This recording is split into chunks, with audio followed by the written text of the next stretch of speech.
Unicité de couleurs sur ce plateau, ça veut dire qu'on va parler maintenant de sécurité. Attention, tous les voyants sont au rouge. Il faut faire attention, attention. Info sécurité les vendredis. La semaine dernière, nous avons parlé d'enlèvement d'enfants. Aujourd'hui, nous parlons donc de brûlures. Comment se comporter face à des brûlures? C'est dans Info sécurité. On n'a pas un jingle, on va directement.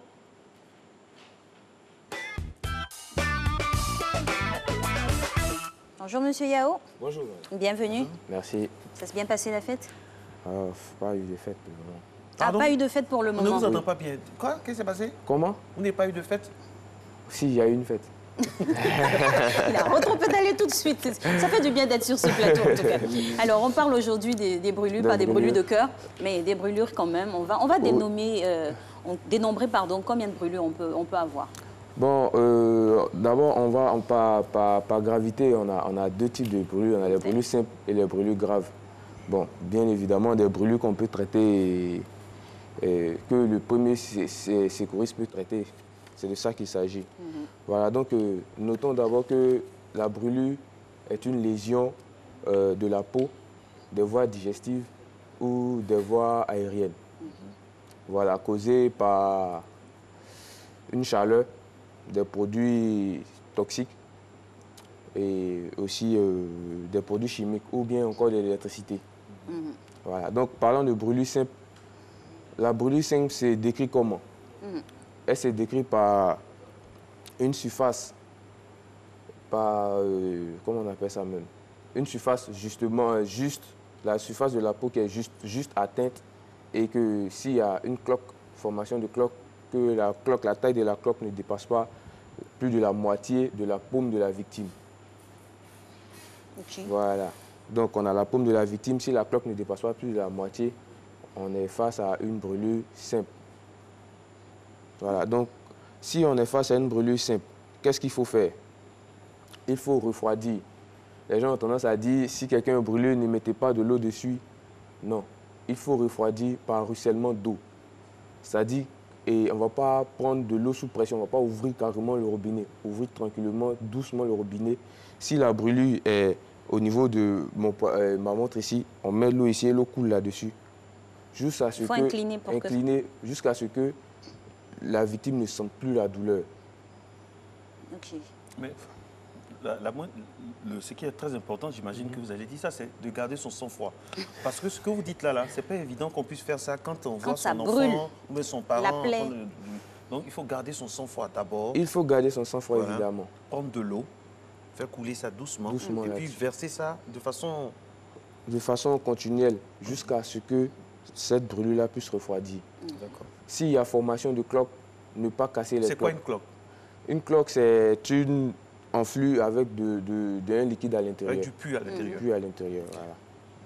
Donc, s'il y a formation de cloque, on ne casse pas la cloque, on protège la cloque avec un pansement et on conduit la personne à l'hôpital. Généralement, pansement pour de telles lésions, qu'est-ce qui est indiqué? C'est vrai que vous n'êtes pas forcément, mais il y a sûrement des choses qu'on ne faut pas mettre. Il y a des pansements stérilisés, adaptés dans les boîtes à pharmacie, les boîtes de premier secours. Voilà. La bétadine? Non.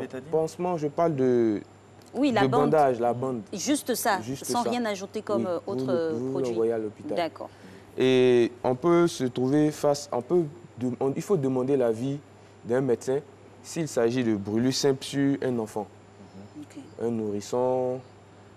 Et aussi, si au bout de 2 à 3 jours, on commence à ressentir de la fièvre avec de fortes sensations de chaleur au niveau de la partie brûlée. Alors dites-nous, à quel moment, peut-être que vous allez en arriver, il nous reste un peu de temps seulement, à quel moment on parle de premier degré, brûlure au premier degré, second degré? Les brûlures au premier, second degré, troisième degré sont classées dans les brûlures graves. Voilà. Là, nous parlons des brûlures légères. Les brûlures légères, les brûlures simples. Ce qu'on dit, les brûlures domestiques. Bon, pas forcément domestiques. Voilà, de dire ça. Voilà. Donc, on va parler de brûlures de premier degré, deuxième et troisième degré dans les brûlures graves. Et la brûlure de premier degré, vous allez voir que la surface de la peau brûlée sera d'une couleur noirâtre. Voilà. Au second degré, vous allez voir que on va aller plus en profondeur, cette partie noirâtre-là va quitter. Et au 3e degré, on a de la chair. Voilà. Okay. C'est pas du tout joli à voir. Oui, c'est clair que c'est pas joli, mais bon. Il faut prendre ses précautions pour pas en arriver là. Voilà. Donc, comme je le disais, dans le cas de brûlures graves, on peut avoir formation de plusieurs cloques. Formation de plusieurs cloques. En fonction de la surface brûlée, il faut voir, cela compte aussi. Si la surface brûlée dépasse plus de la moitié de la main de la paume, elle est classée comme brûlure grave. Formation de plusieurs cloques, elle est classée comme brûlure grave.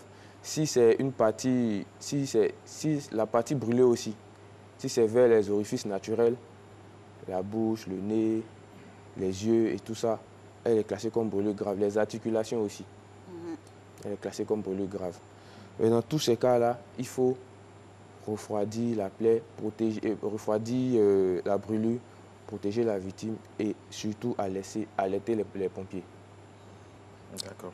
Alors, je suis Monsieur X, j'habite dans la zone industrielle, non loin d'une usine. Bref, dans un endroit où vraiment il y a une forte probabilité d'incendie. Qu'est-ce que je dois avoir dans ma boîte à pharmacie? Il y a une forte probabilité. Par exemple, je suis dans un endroit où il y a déjà eu des incendies, je suis à côté d'une usine, tout ça, on ne sait jamais. Alors, qu'est-ce que je dois avoir? Quelles sont les précautions que je dois prendre avant? Pas attendre seulement que ça arrive. Qu'est-ce qu'on doit avoir dans notre boîte à pharmacie?